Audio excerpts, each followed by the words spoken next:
Assalamu Alaikum wa rahmatullahi wa barakatuh. Inshallah, today we will continue our Ramadan Tajweedul Qur'an, and our topic today is Laamul Jalaalah, or Laamu fi Lafdhul Jalaalah. Laamul Jalaalah is the Laam that is written in the word Allah. Yeah? And Lafdhul Jalaalah is the word Allah. So the middle lam there is what we call Laamul Jalaalah or Laamu Lafdhul Jalaalah. Okay? So what is the ruling of the Laamul Jalaalah? Here it says, whenever Laamul Jalaalah comes after a fatha or a dhamma, the lam is pronounced full mouth or in a round sound. So the lam there, the middle lam, whenever it comes after fatha,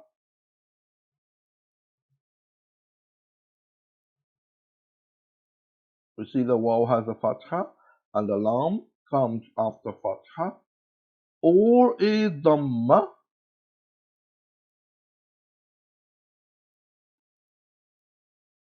we see the raw has a dhamma, and the lam comes after dhamma. What we have to do, we have to pronounce this lam here in full mouth or in a round sound. So let's look at the example. Here we have waw with fatha, and of course is joined onto the lam, the middle lam, because the middle lam has a shadda.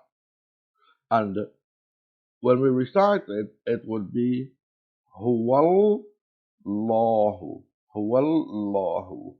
We say that we have to pronounce the lam in Lafdhul Jalaalah full mouth or round mouth. Now I'm going to pronounce it flat and I'm going to pronounce it round. So the ayah goes, Qul huwallahu ahad. Round is Qul huwallahu, huwallahu ahad. We pronounce it round or full mouth because it comes after fatha. Qul huwallahu ahad. And we do not say Qul huwallahu ahad. You see, when we say Qul huwallahu, that's flat sound. And that's incorrect. Because Lafdhul Jalaalah or the lam in Lafdhul Jalaalah comes after fatha. So we recite Qul huwallahu ahad. Also, we pronounce it flat, round mouth when it comes after a dhamma. Ra has a dhamma. When joined onto it, it will be rul. Rullah. Narullahil muqadah. Narullahil muqadah. And we do not say Narullahil muqadah. Okay? It's round, so we say Narullahil muqadah. Okay? And a very common Lafdhul Jalaalah we say in our dua also, we'll come to that. The next one goes here, again with fatha, another example with fatha. It says, قال عيسى ابن مريم اللهم ربنا. You see, many dua we start with Allahumma, Allahumma. And when we say Allahumma, it's a fatha comes before Lafdhul Jalaalah or before the lam. So we have to pronounce the Lafdhul Jalaalah round. Yeah, or the lam in Lafdhul Jalaalah round. So like Isa alayhi salam, he said, Allah said, he said, قال عيسى ابن مريم اللهم. So Isa alayhi salam said, Allahumma. And he didn't say Allahumma. Yeah? He didn't say Allahumma. He said Allahumma Rabbana. Yeah? But here it joined with his mother's name, so the whole thing goes that. قال عيسى ابن مريم اللهم ربنا. Yeah. So when we start a dua and we say Allahumma, anyone that we say Allahumma so and so, we say Allahumma and not Allahumma. And the reason for that is the alif that we're gonna start with Allah, fatha, alif got fatha. So because the ruling is when the lam comes after fatha, we have to pronounce it full mouth or round in a round sound. Another one, another dua here where Allah said in the Quran, دعواهم فيها سبحانك اللهم. These are the people of heaven. Allah will say the dua is دعواهم فيها سبحانك اللهم and not سبحانك اللهم. Also, we have many dua when we start with Subhanaka Allahumma wa bihamdika and so on. Yeah? So we don't say Subhanaka Allahumma. No. We pronounce it full mouth and round mouth. That's because the Laam in Lafdhul Jalaalah comes after Fatha or a Dhamma. Yeah? How about if the Laam comes after Kasra? Here we have, whenever Laamul Jalaalah comes after Kasra, the Laam is pronounced in flat mouth or in a flat sound. Here we can pronounce it flat. Yeah? That is if it comes after Kasra. Okay? And our first two, when we started the Quran, we started A'udhu Billahi Minash Shaitanir Rajeem, Bismillahir Rahmanir Rahim. That's the first two things we say. Yeah? So let's say, Allah here, the lam comes after kasra. So here we have to pronounce it flat. So we say, A'udhu billahi minash shaytanir rajim. Okay? A'udhu billahi minash shaytanir rajim. In this case, we don't say A'udhu billahi. Yeah, that's incorrect. We have to pronounce it flat because it comes before kasra. In Bismillah, again we pronounce it flat because Lafdhul Jalaalah comes after Kasra, so we say Bismillahir Rahmanir Rahim. And we do not say Bismillahir Rahmanir Rahim. Alright? Bismillahir Rahmanir Rahim. So the Lam in Lafdhul Jalaalah is simple. Whenever it appears after Fatha and Dhamma, we pronounce it round or full mouth. And whenever it appears after Kasra, we pronounce it flat or in flat mouth. And here's a dua coming. Allah comes after Kasra. قُلِ اللَّهُمَّ فَاطِرَ السَّمَاوَاتِ وَالْأَرْضِ. Yeah? قُلِ اللَّهُمَّ فاطر السماوات والأرض. Okay? And that is the ruling of Laam fi Laamil Lafdhul Jalaalah or Laamul Jalaalah. Now we move on to our next Laam. And this Laam is called Laamul Qamariyyah.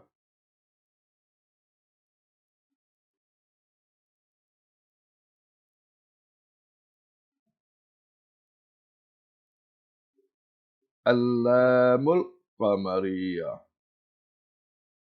Yeah? And the letters here are called Huruf al-Qamariyyah. All of them.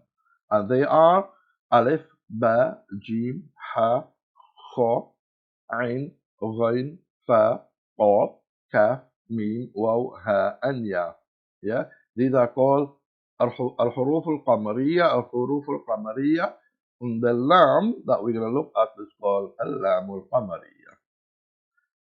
So in this lesson, whenever a Laam al Qamariyyah comes, it always comes with a alif. So we're going to be dealing with alif and lam, and then the letter of Qamariyyah. So three things we're going to look at. Alif, lam, which is al, and al refers to the definite article that makes something definite, and it in English is the, the, the. Yeah? So alif, lam, and then the letter of Qamariyyah that comes after it. And then we will see what happens. So it says here, whenever a letter of Qamariyyah, yeah, any of these letters, comes after the definite article al is alif and lam, the alif becomes silent. Wow. See that? It's important that we know. Whenever any of the letters of Qamariyyah comes after the article al, that's alif and lam, the alif becomes silent and the lam takes a sukoon. And the lam takes a sukoon when? When it appears at the middle of a sentence. When it appears at the middle of the sentence. Yeah? So, in the example here, we say we have alif and lam. And that lam is called Laamul Qamariyyah because one of the letters of Qamariyyah, which is alif, comes after the lam. Yeah? So the letter of Qamariyyah, alif, comes after the lam, which comes after an alif. Not every lam. Be careful. Not every lam. If we see an alif coming after a lam with a sukoon, and there is no alif before that lam, that is not an example of a lam al Qamariyyah. A lam al Qamariyyah always partner with an alif before it. Okay? So, we have the alif here, and we say the alif becomes silent. So if you look at the alif carefully, there is no vowel on the alif. It's like a little sword or a little meme written up over the alif. But it's actually a little sword. And that sword is silla. That means that you have to, is wasl actually, you have to jump over. So it basically is something in another topic, it would be called Hamzatul Wasl. Yeah? It means you jump over it. It's written silent, it has no value, so we jump over it. So in this terms, it's written, the ruling is it's written but not pronounced. So if we were to write that ayah, we have to write that alif because it's written, but when we are reciting it, we will not pronounce it. So that's the ruling is. It's written but not pronounced. And there's another ruling also when they have it's pronounced, not this example. Another example with the next ruling is they are articles that's written, that's pronounced but not written. Yeah, something is it's pronounced but it's not there. And here it's the opposite. Here the alif is there, but it's not pronounced. Written, not pronounced. Yeah, like we said that the lam has to come with the alif. And here we have Hamza, alif and Hamza, coming after the lam, which comes after the alif, and that makes this example al-Qamariyyah, Lam al-Qamariyyah. Yeah, Lam al-Qamariyyah. So we say the alif becomes silent as we see that there is no vowel, and the lam takes a sukoon. Now, definitely the lam would take a sukoon. So we see the lam takes a sukoon. When it appears at the middle of a sentence, and it is up in the middle of a sentence. Sorry. So the ayah goes, Inna شانئك هو الأبتر. هو الأبتر. Now to recite it in the Quran is very simple because it will be written with all the vowels. So you would see the alif there, you would see the lam with the sukoon, you will see the alif or the hamza with the fatha, and you will just recite it. But for knowledge sake, it is important that we know that this is called Laamul Qamariyyah, or it's under the topic of Laamul Qamariyyah. Huwal Abtar. Okay? Here again, we have the next letter Ba. Ba there, coming after Lam, which comes after Aleph. Yeah, this Aleph, the red Aleph. So, Ba coming after Lam, which comes after the Aleph. We see the Aleph is silent, the Lam takes the sukoon, and the Ba follows it. So the ayah goes, فَلْيَعْبُدُوا رَبَّ هَذَا الْبَيْتِ. Okay? So we remember that all these, we have to remember that all these letters are huruf al-Qamariyyah and they appear after Alif and Lam. If the Ba, I repeat, if the Ba was to come after a Lam with the sukoon, with no Alif before it, it will not be under this topic of Laam al-Qamariyyah. It would be just a normal Quranic verse. Here we have Ha, and we have Ha comes after Lam with a sukoon and an Alif, and we see that the Alif doesn't have any vowel, the Lam takes a sukoon, and Ha comes after it, so we recite it as Hammalat al-Hatab. And Fa also is the same thing, and Kaf is the same thing. Kaf coming after Lam with a sukoon and an Alif. We just have to remember the ruling. And the rest of the example, we did not put them there because I'm sure it is clear here. Yeah? We said again that whenever the Qamariyyah letter comes after Al, which is Alif and Lam, the Alif becomes silent, as we see here in the first example. The Lam takes the sukoon. Again, we see the Lam takes the sukoon when they appear at the middle of a sentence, and it's at the middle of a sentence.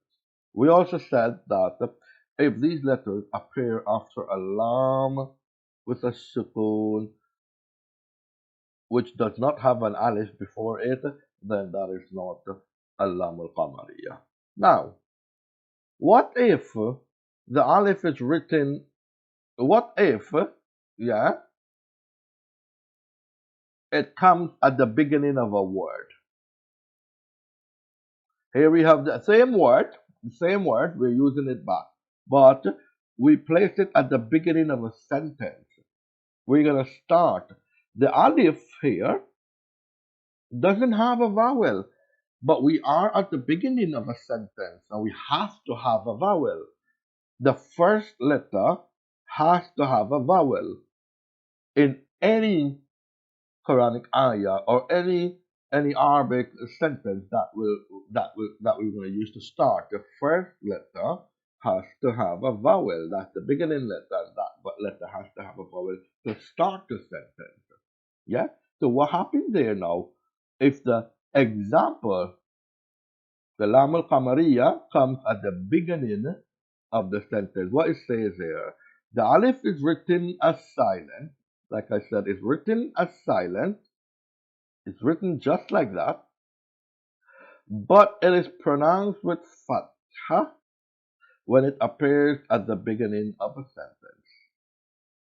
So in the Quran, you may see many verses started with alif without a vowel. Yeah? And then there is a lam with a sukoon after that, and any one of these letters. What we have to do there, because the first letter has to take a vowel, we put fatha on top. So if we were to start the ayah with this word, abtar, we would say al-abtaru. al-abtaru. If we were to start the verse with the word abtar, because the word is abtar, alif ba ta ra without the alif and lam. But because it's from the example of huruf al-Qamariyyah, we have to write the alif and lam. The alif doesn't have any vowel. We have to put a vowel on it. So we will say al-abtar. Yeah? The word bait. Bayata. Bait. Yeah? Bayata bait.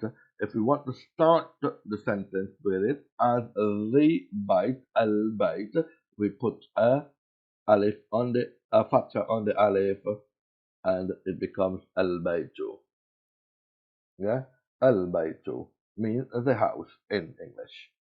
Yeah, that because we're starting with the word bayt, which carries alif and lam, so we have to put fatha.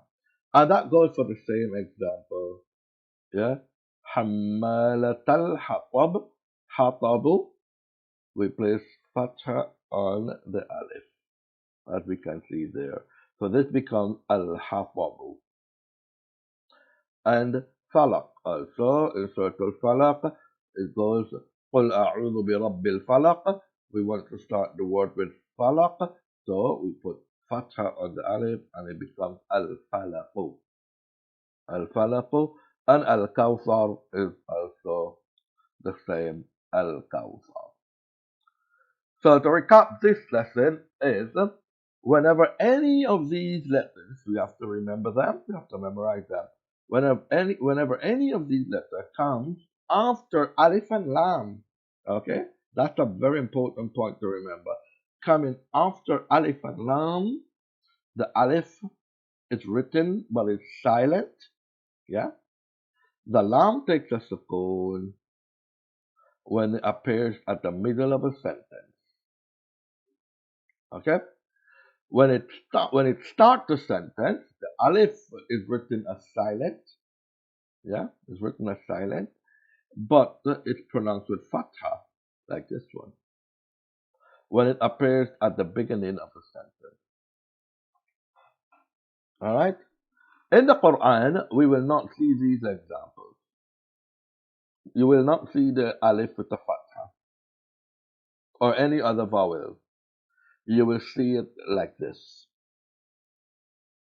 Now, because we have studied this rule now, when we open the Quran and we see the beginning starts like this, we put fatha. We put fatha, we start with fatha, and we start reciting the Quran. Now, there will be different vowels later on that would come in other lessons, but not today's lesson, inshallah.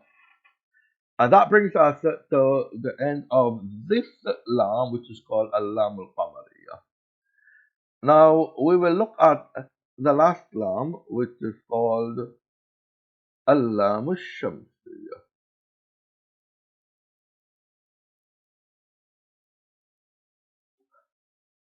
Laamul Shamsiyyah.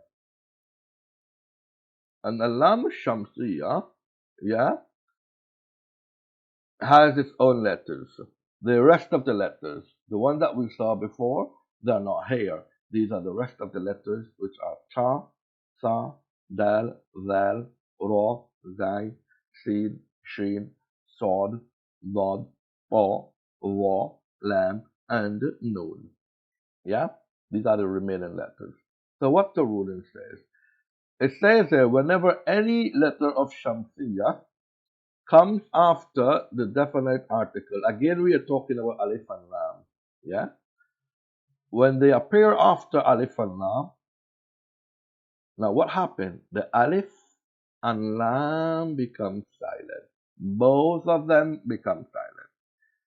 A while ago, we said the alif becomes silent. In Qamariyyah, the alif becomes silent and the lam takes a sukoon. Here, in Shamsiyah, both the alif and lam become silent. When it appears at the middle of a sentence. When this example is at the middle of the sentence, both the lam and the alif becomes silent. Let's look at it. Middle of a sentence. Waw start the sentence. Then we have alif and lam here. See that? Alif got its own sword on top. It's written silent without any vowel. Now if we look at the lam hasn't got a vowel also. So it is written but not pronounced. It's silent. Then seen comes after it. Yeah?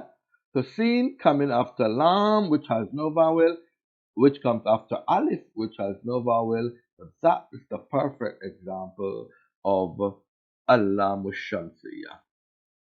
Yeah? Now, in the Quran, on the Shamsiyah letter, it will always take a shadda. It will always take a shadda, and that's another point to note. The Shamsiyah letter, when they appear after a lam with no vowel, which follows an alif with no vowel, the letter itself will take a shadda. It is must. It's compulsory. It's obligatory. It must take a shadda. And with that shadda, because of that shadda, it helps us to join this waw with a fatha straight onto the sin. So the waw goes was. Yeah? Was. And then the sin takes its own vowel, which is a fatha, sa. Wassa. Wassama'i wama banaha. Yeah. Now these two lambs are very important for, especially for kids or anyone who's learning to read the Quran, because sometimes when they see examples like these, they say wa al sama. Yeah, wa al sama. They start with the alif and they recite the waw with fatha wa, but they say al sama. No, the lam doesn't have any vowel, we can't recite it. The alif doesn't have any vowel, we can't recite it. The waw got a vowel, we're going to recite that, and because sin takes a shadda, we join them and it becomes wasana. Okay? The same with sheen, the next letter, sheen. Again, it starts with waw with fatha. Alif and lam doesn't have any vowel, and sheen takes the shadda, belonging to a shamsiyah. So we say washamsi waduhaha, washamsi waduhaha. Okay. Next we got sword, and it comes at the middle of a sentence. We have sword there, coming after lam, coming after alif, which has no vowels, so it makes it the perfect example for a shamsiyah. So we recite وَحُصِّلَ مَا فِي الصُّدُورِ وَحُصِّلَ مَا فِي الصُّدُورِ. Okay? And here we have Lord, and we have Waw, and Dod here coming after Alif and Lam, which have no vowel. So we say Wadduha. We jump it over and we say Wadduha. So if someone was to ask you what example is this you are saying here in terms of Tajweed, you would say that example here is Laamul Shamsiyah, because Dod coming after a Lam or Alif and Lam, which has no vowels. And the final one that we will do here is Noon. Ilahin Nas. We have Noon coming after Alif, after Lam and Alif. So Ilahin Nas. Yeah? Now again, if someone asks you what example is this, now the examples incorporate with one another. So a person who knows Tajweed would say, of course, this is a Nunul Mushaddada, because Nun takes a Shadda, and before it is a Lam. So it doesn't have a Nun Sakina, it doesn't have a Tanween, it doesn't have a Mim Sakina before it. So it is a Nunul Mushaddada, which is correct. That's one example. This example is a Nunul Mushaddada. And again, if we look at it, we can see there's another rule within it, and the other rule is Allam Shamsiyah. because lam comes before it and before the lam is an alif without a vowel. So this is also an example of a lam shamsiyah. So we can see two examples, two tajweed rules in one example. Okay? Now, what happens if they appear at the beginning of a sentence or a word? What we have to do is what we said. The alif is written as silent, but it's pronounced with fatha when it appears at the beginning of a sentence. It's just like Qamariyyah. Yeah? The alif is still written as silent, but we have to put fatha on top.